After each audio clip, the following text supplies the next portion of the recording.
Hello, I'm your fellow Math. So I asked you guys over in our YouTube community to drop your hottest Bocchi the Rock takes. Well, some of them are actually just posting silly comments, as expected of the Bocchi the Rock community, like this one. Nijika isn't real. Shut up, she's real, she's over there cooking adobo for me. A number of them are actually really good.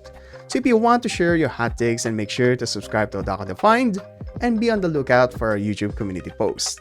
Now, let's see if your hot takes on Bocchi the Rock are spicy enough like this one here that blew my freaking mind. Bocchi is better than some of the fanbase because she has a job, a YouTube channel, she's great at playing the guitar, she has friends. Literally not you. Wow, so Bocchi is not actually me? For real? For real? Well, this is true in a lot of sense. Bocchi at the start of the anime is far from this success story, and we follow her journey fighting against social anxiety, joining a band, creating songs, making amazing friends, and giving us the fans an amazingly good time. It may be true that we are not as talented, successful, or even as cute as Bocchi here, but her challenges in life, dealing anxiously with society, is what we relate to the most. Like when Bocchi hesitates and paces around the entrance of her workplace, extends to individuals who struggle with confronting new experiences. This simple scene resonates with those who find it challenging to embrace unfamiliar situations in life.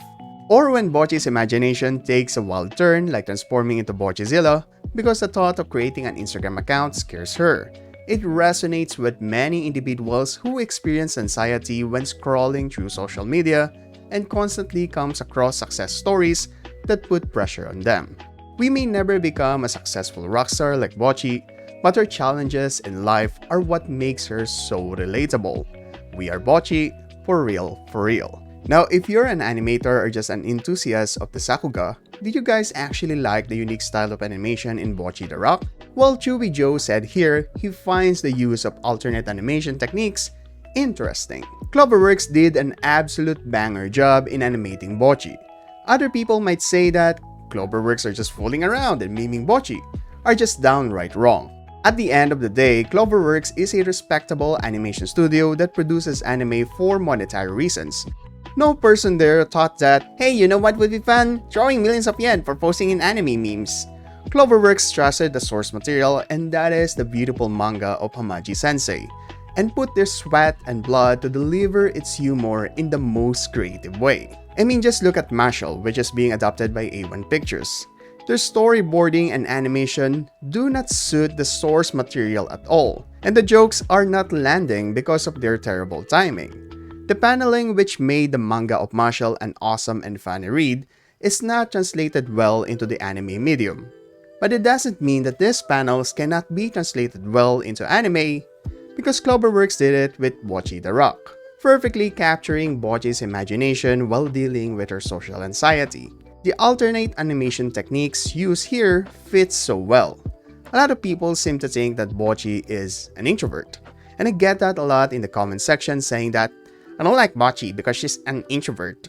Bocchi isn't actually an introvert, and episode 2 clearly touched on that fact, showing the difference between Bocchi, a person suffering from social anxiety, and Ryou, who is the introvert of the show. Another great example of this is how Bocchi acts just to pretend what she thinks is normal. Like when she enters the guitar shop while doing a headbang, having a meltdown while working in the school festival, and even the lies that she spreads on the internet. Because you and I both know she's really dating, right? As an introvert myself, according to my psychiatrist, I'm actually an ambivert, but let's roll with it. I understand the enjoyment that comes with spending time alone. However, it's important to note that individuals with social anxiety are not necessarily choosing to be loners. It's just that they don't know how to properly express the words, "wanna hang out?" With this, Bocchi should be seen more on a positive note.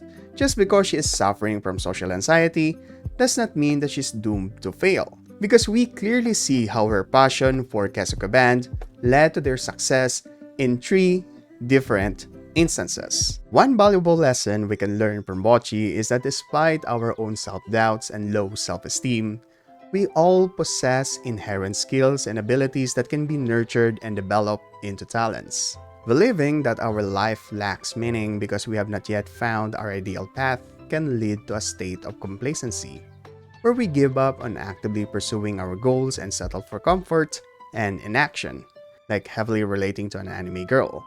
The reality is that the journey to our goals is rarely a straightforward one. More often than not, we find ourselves wandering in circles and facing setbacks along the way, and so did Bocchi. However, Bocchi successfully made progress toward her desired path, a path where she can continue rocking with her friends. So if you find Bocchi's challenges relatable, then we can also find her success and determination relatable. If Bocchi did it, then so can we. For real, for real. Also, the best girl is, hey guys, so did you like this hot takes? Were you one of the people who gave those takes? If you want to participate in the next anime hot take, then make sure to subscribe to Otaku Divine and engage in our YouTube community.